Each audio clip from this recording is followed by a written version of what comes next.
Sejam bem-vindos ao canal e ao quadro Pena de Ouro. O meu nome é Janusa e o entrevistado de hoje é Monair Campos. Ele é músico, poeta e também professor universitário.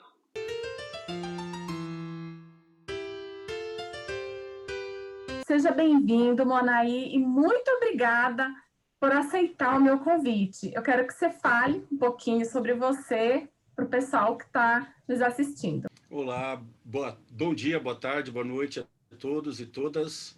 Eu sou Monair Campos, eu sou professor universitário, eu sou escritor e sou compositor.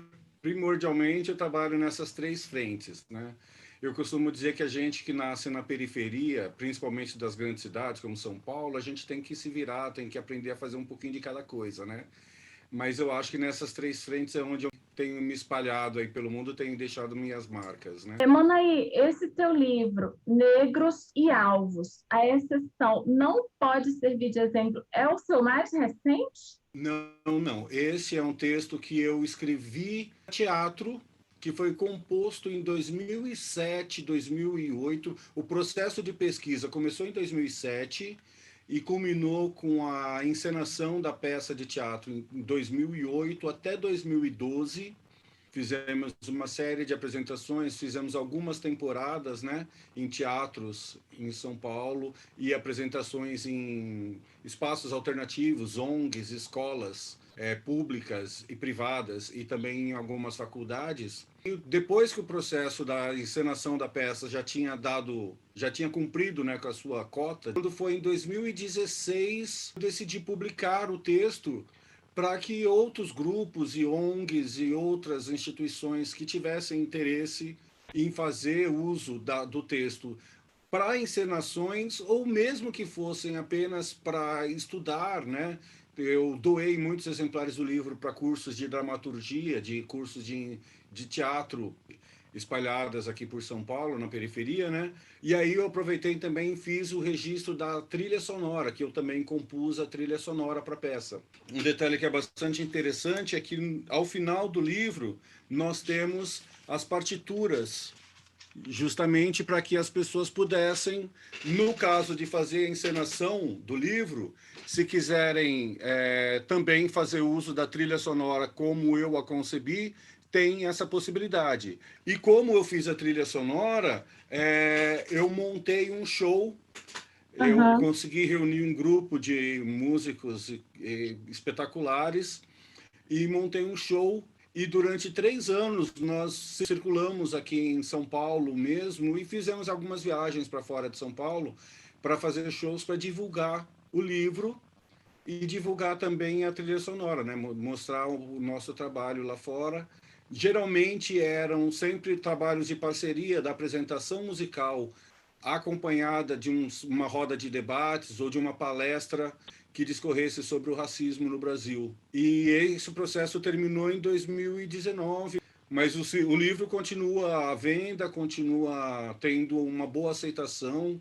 Até hoje eu recebo bastante devolutiva positiva, né, de pessoas que entram em contato com o livro e acabam tendo essa iniciativa de me procurar depois para dizer as impressões.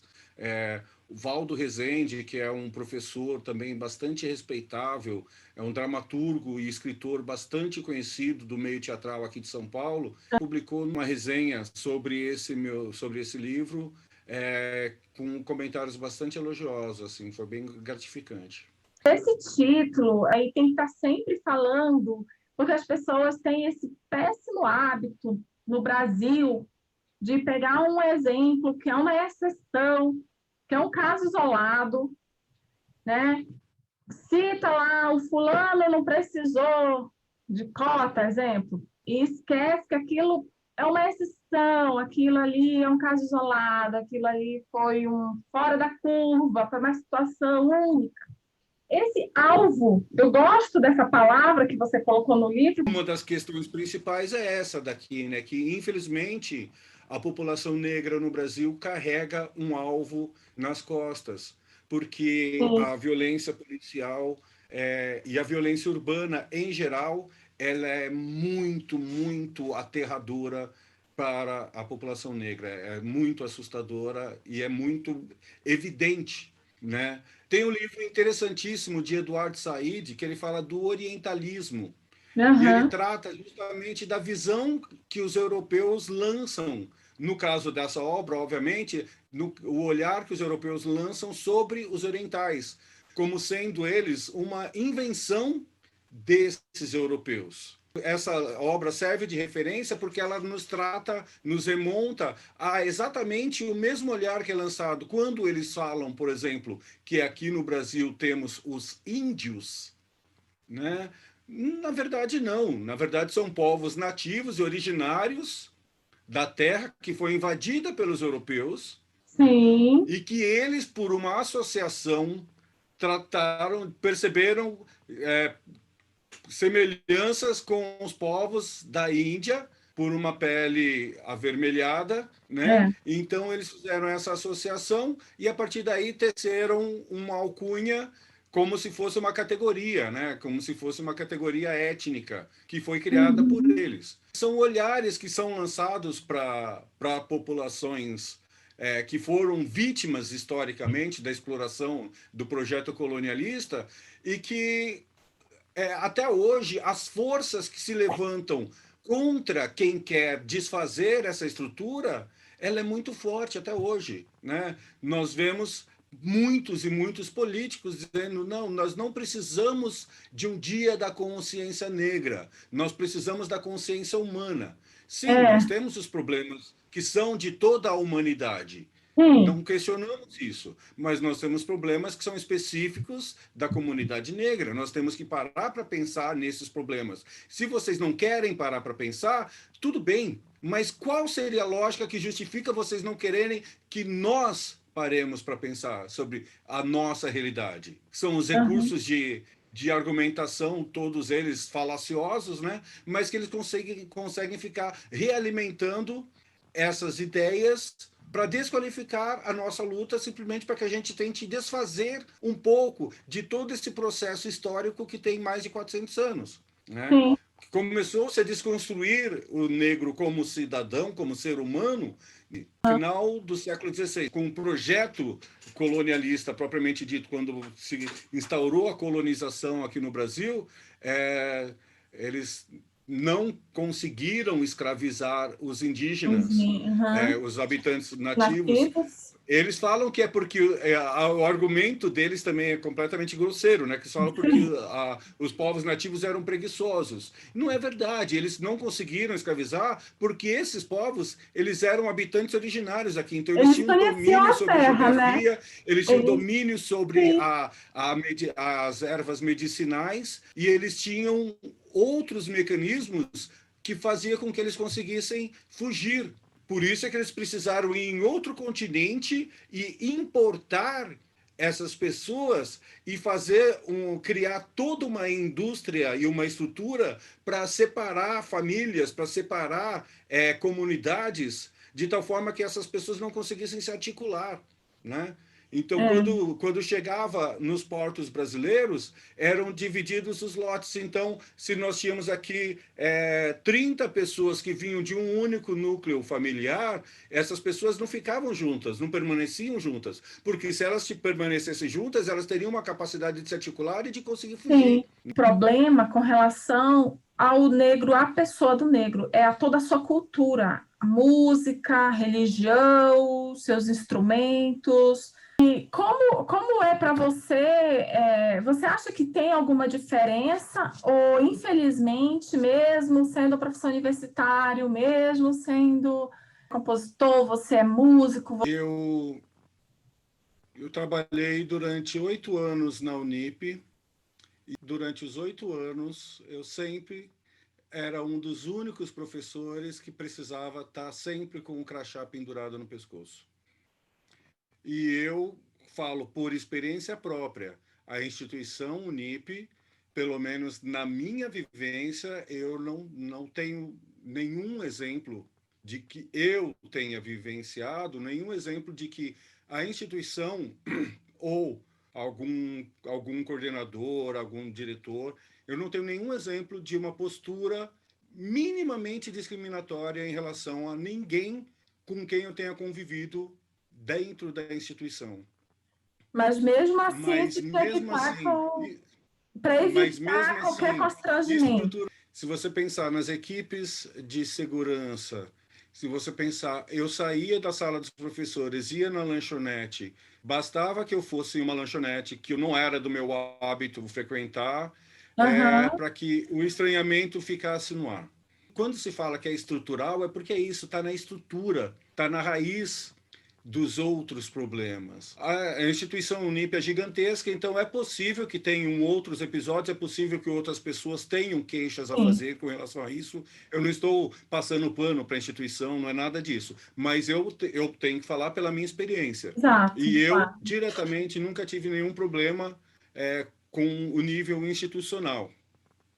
Tem uma frase interessante do Mano Brown, né, do Racionais MCs.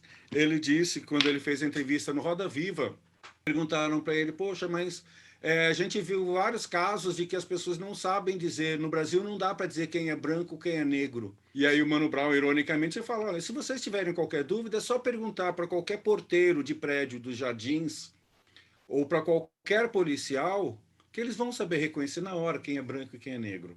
É, Eles nunca têm essa dúvida, né? Porque é, muda a maneira de abordagem, muda a muda, forma como uma pessoa vai ser tratada, muda as possibilidades de sobrevivência em um embate, bastando para sim. isso que seja uma pessoa branca ou negra.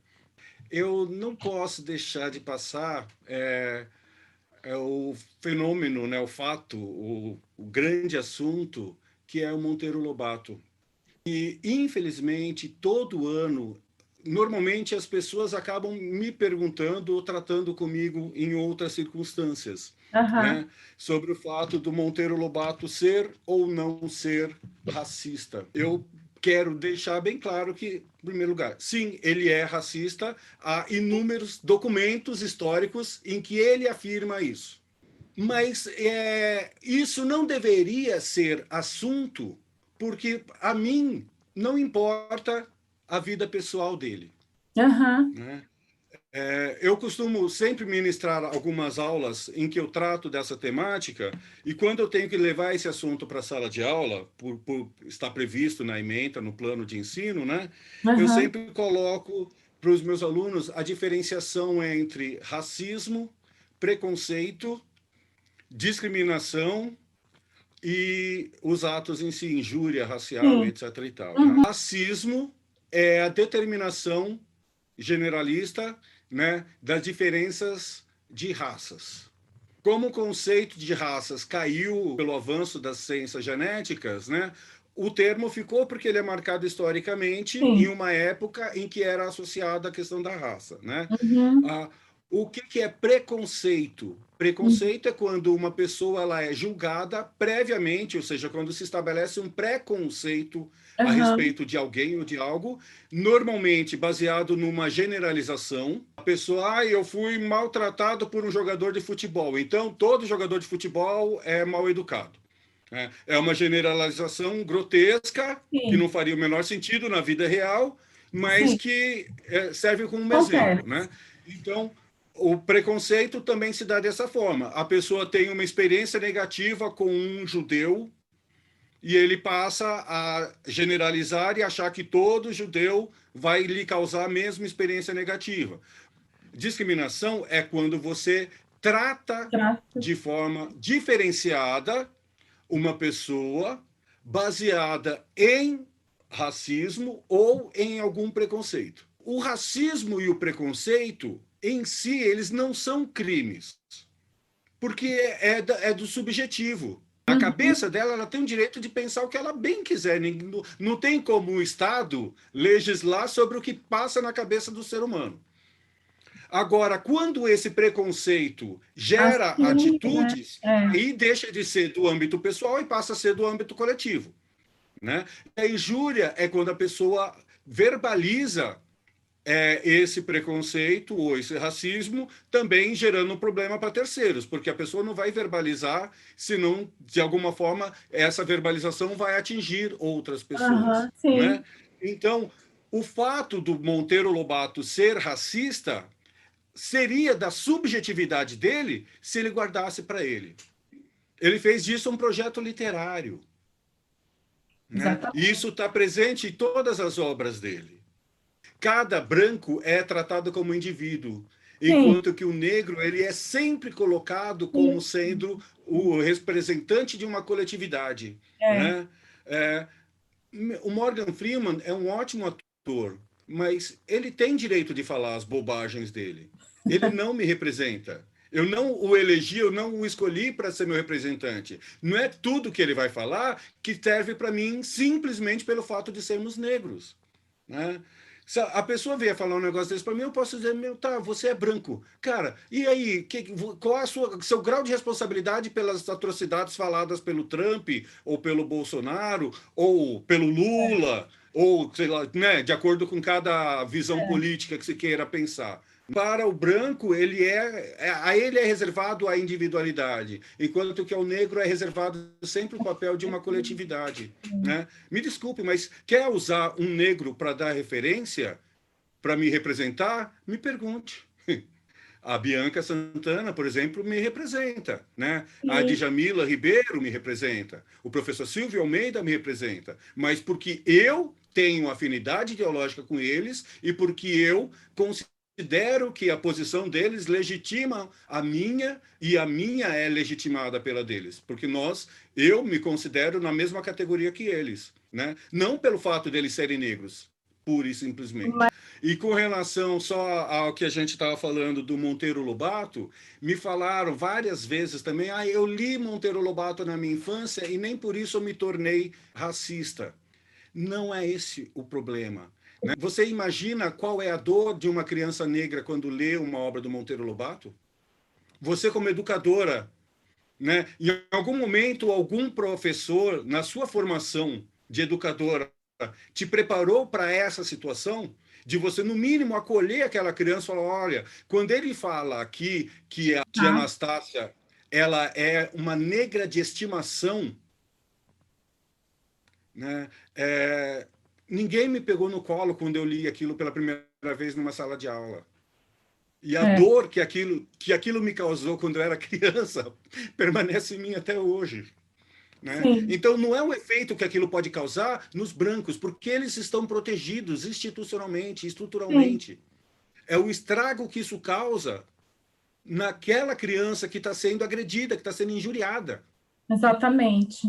Em vários trechos da obra, de toda a obra dele. E quanto a isso, outra coisa que também usam como argumento é o fato de que ele era um homem do seu tempo. Também não é verdade. Pode buscar qualquer outro autor da época, você não vai achar. Eu admiro muito pessoas que se levantam para defender essa causa, né? Eu te dou os parabéns, porque a gente tem que fazer desse mundo um mundo melhor. As pessoas falam assim, o mundo tem que ser melhor, sim, mas as pessoas têm que ser melhor para o mundo também. Aí, deixa eu te perguntar, que você tem outro livro, né? O Colo. Qual a diferença desses dois livros? Os textos desse livro foram publicados digitalmente. E esse é um livro de contos que já não é mais monotemático. Todos os textos ou tratam de acolhimento, no sentido de colo mesmo, né, de cuidado, ou de abandono, que seria o seu contrário. Sim. Né?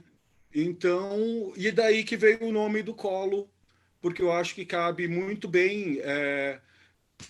Todas as histórias tratam de uma situação, né, limite.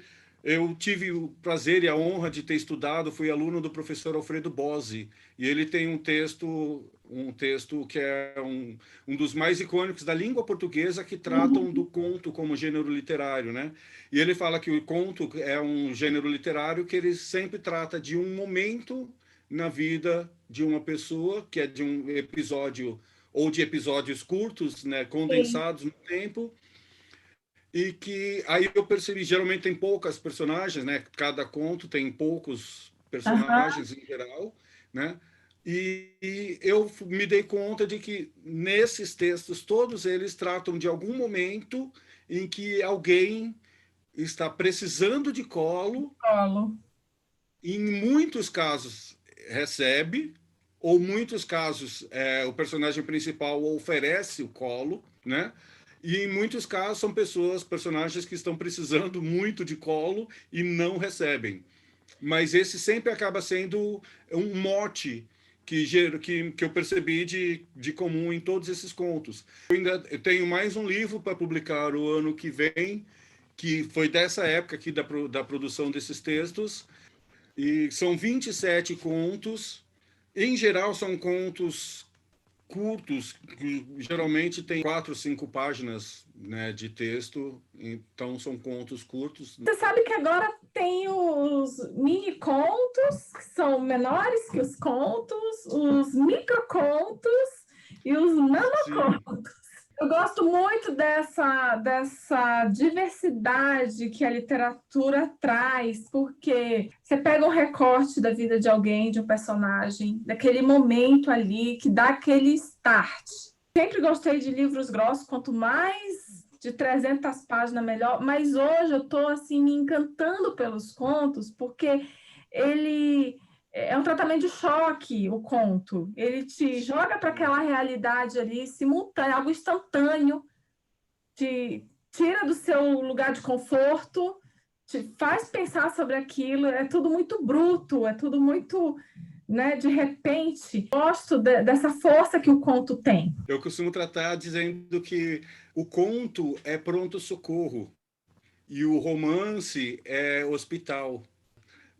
A reviravolta no conto, ela é num flash de pronto-socorro, né? Sim. É, começa, acontece alguma coisa, precisa ser resolvida rapidamente, Não tem né?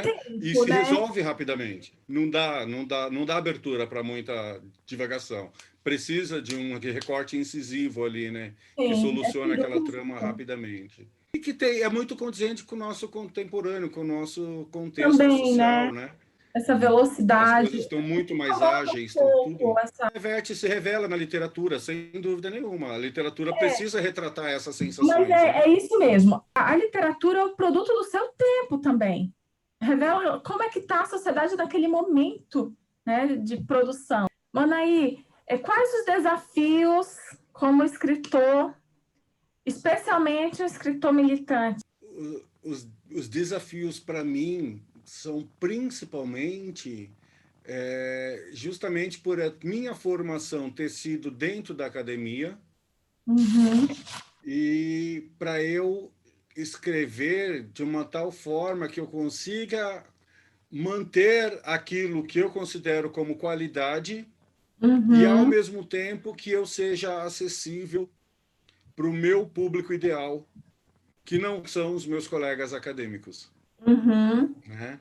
Então, esse é um grandíssimo desafio que eu tenho, que é de fazer uma literatura que eu repute como sendo de qualidade e, ao mesmo tempo, que seja acessível, que possa ser, que dê conta de se comunicar com as pessoas mais humildes, que geralmente são as que eu retrato, e que, portanto, que eu quero que se vejam retratadas na minha literatura. E a parte disso tem o desafio que é de você saber que nós vivemos em uma sociedade que não consome literatura. Isso aí gera a minha outra pergunta, né? O brasileiro tem esse estigma aí, tem esse rótulo de ser mau leitor, de não ler, de não gostar. Aí é pela educação mesmo, não tem muito outro jeito, né? Aí é mudança estrutural mesmo, precisaria mudar a qualidade do ensino para que isso mudasse, né?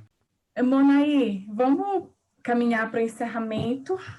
Eu quero agradecer assim, de coração. Eu vou colocar os links do teu material. E aí eu queria que você desse uma palavrinha aquela pessoa que tem vontade de escrever um livro. Qual o seu conselho para essa pessoa?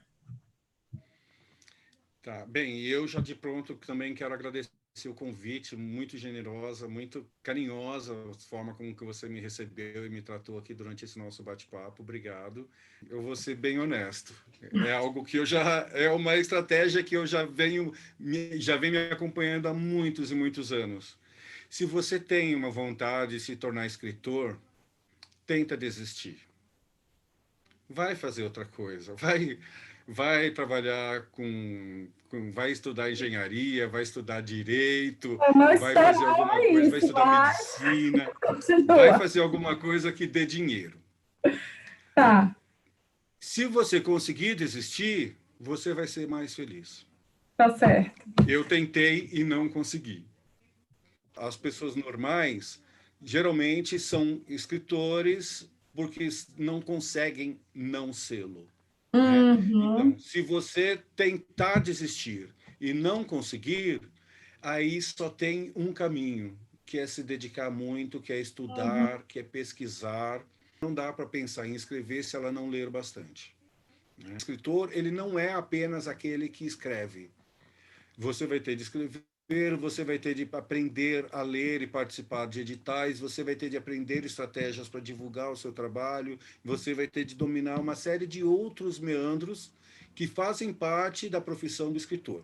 uhum. Mas isso só vai fazer sentido depois que você tiver algo a ser produzido, algo a ser divulgado, né? Então, prepare-se para ser escritor e prepare-se para saber que escrever não basta. Você vai ter de aprender a lidar com o produto do seu trabalho uma vez produzido. Você vai ter que aprender a levá-lo até a editora, depois de alguma forma levá-lo até o seu público ideal. Apesar de, como eu já falei, ter tentado desistir inúmeras vezes,